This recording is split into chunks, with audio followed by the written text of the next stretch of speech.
आवाज news true voice. నమస్కారం Awaaz news కి స్వాగతం। శ్రావణ మాసం ప్రాధాన్యతను ఎల్లారెడ్డి సాయిబాబా ఆలయ అర్చకుల కుమారుడు వైభవ్ కులకర్ణి వివరించారు।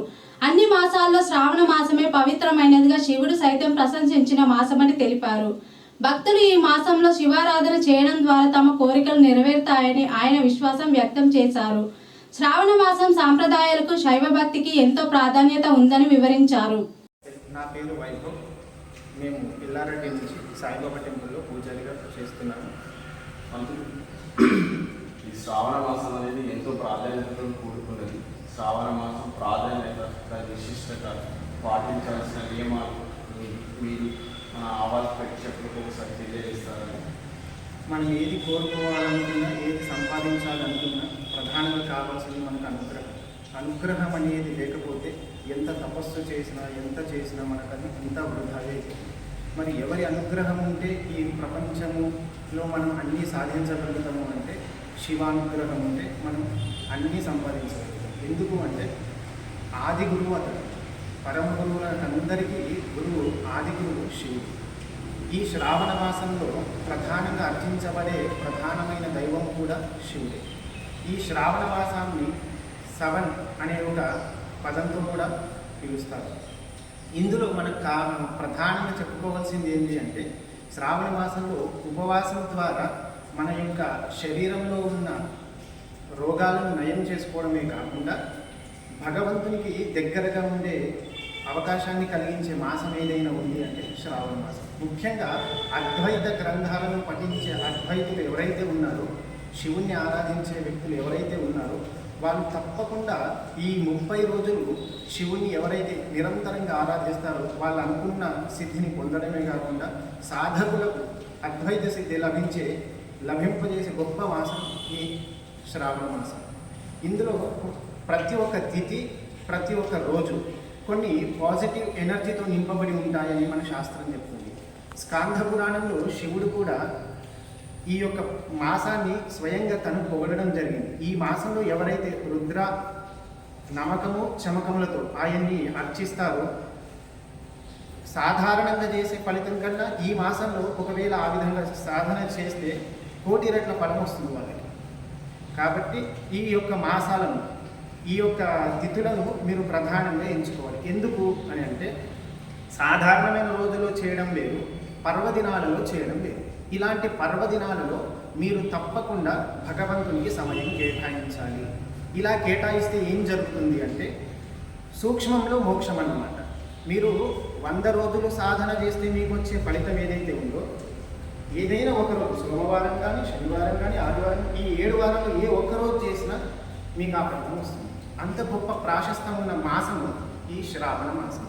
కాబట్టి ముఖ్యంగా సాధకుడు ఎవరైతే నేను సిద్ధి పొందాలి, మంత్రసిద్ధి పొందాలి, శివానుగ్రహం పొందాలి అని అనుకునే ఎవరైతే ఉంటారో వాళ్ళు ఈ శ్రావణ మాసాన్ని వృధా చేయకూడదు।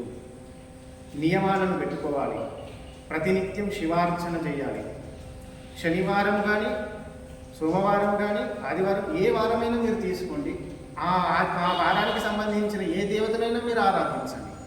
అన్ని దేవతలలో ఆరాధించబడేవాడు శివుడే। కాబట్టి ఏ దేవుడు మీకు నచ్చినా ఆ యొక్క దేవతను ఆ యొక్క వారం రోజు మీరు ఆరాధిస్తే ఈ శ్రావణ మాసంలో ఆ పూజను స్వయంగా శివుడే అందుకుంటాడు।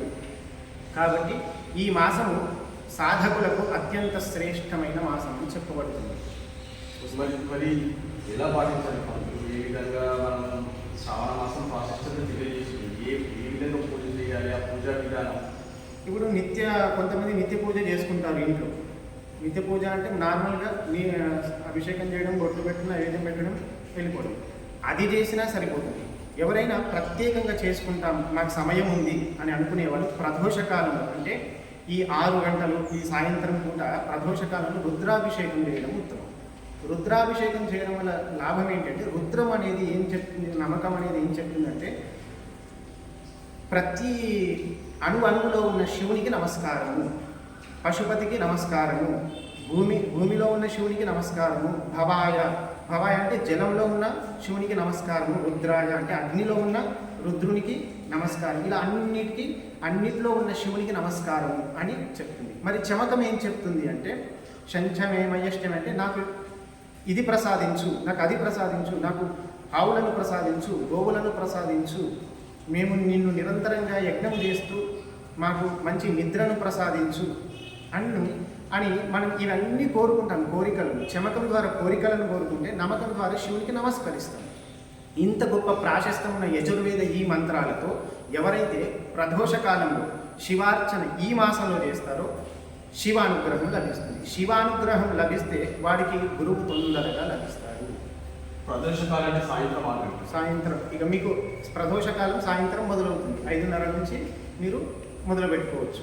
ఏ కార్యక్రమం అయినా సరే, సాధనా కార్యక్రమం అయినా సరే, లేదు అంటే నార్మల్గా పూజా కార్యక్రమం అయినా సరే, రుద్రాభిషేకం చేసుకోవాలి. అది కానీ అది కూడా చేయలేని వాళ్ళు ఉంటారు. శ్రావణ మాసంలో భగవంతుని మార్గం పొందాలనుకుంటారు. సూక్ష్మంలో మోక్షం అన్నారు కదా, ఆ సూక్ష్మంలో మోక్షం కూడా ఏ విధంగా చేయొచ్చు ఇవన్నీ? ఇక సూక్ష్మంలో మోక్షము అంటే ఒక మార్గం ఉంది, నామస్మరణ. ఎంత ఈ యొక్క 1 గంట లేదా 45 నిమిషాలు, ఒక అరగంట మీరు నామస్మరణ చేయొచ్చు. శివ పంచాక్షరి మంత్రం నామస్మరణ చేయొచ్చు. అది కూడా కాలేదు మీకు అంటే ఎంతోమంది గురువులు ఉన్నారు మన హైందవ సంస్కృతిలో. వాళ్ళ గురించి మనకు యూట్యూబ్లో వస్తూ ఉంది. వాళ్ళ గురించి వినండి. గురువుల గురించి వింటే శివుని గురించి విన్నట్టే. కాబట్టి గురువుల గురించి వినడం కానీ నామస్మరణ చేయడం, ఇది అత్యంతమైన సూక్ష్మంలో మోక్షమైన మార్గం. శివ పంచాక్షరి మంత్రం ఓం నమః శివాయ. దీనిని వీరబ్రహ్మేంద్ర స్వామి చాలా గొప్పగా చెప్పినారు దీని గురించి.